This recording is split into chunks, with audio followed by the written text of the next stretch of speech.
So this is the underside of the slide table, showing the mechanism that retracts and locks a disengaged motor. So you can see this just kind of floats around in there. It does have a piece on the base that isolates this and holds it in place better. So this lines up with that better, but this is also adjustable here somewhat.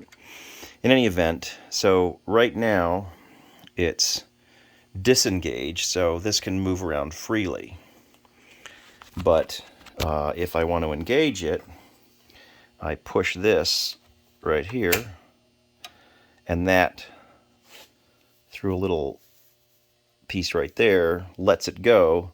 And as you can see, it doesn't completely engage until that point, which, you know, presumably would be fairly quickly.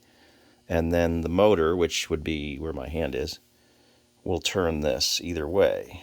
Okay? And then when you want to disengage it so that you can do this to adjust it more precisely, you do this, and that moves. This is actually on a spring. You can barely see it into there, but it's a spring that essentially pushes that barb, detent, whatever, I don't know, in any event, and it just brings it away from engagement.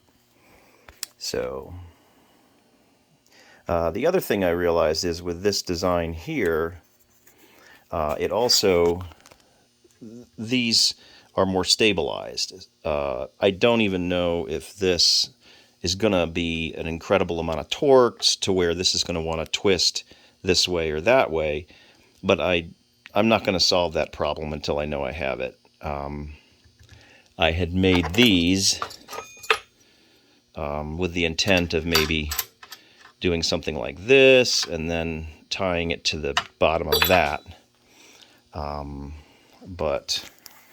And let me show you the top of the table.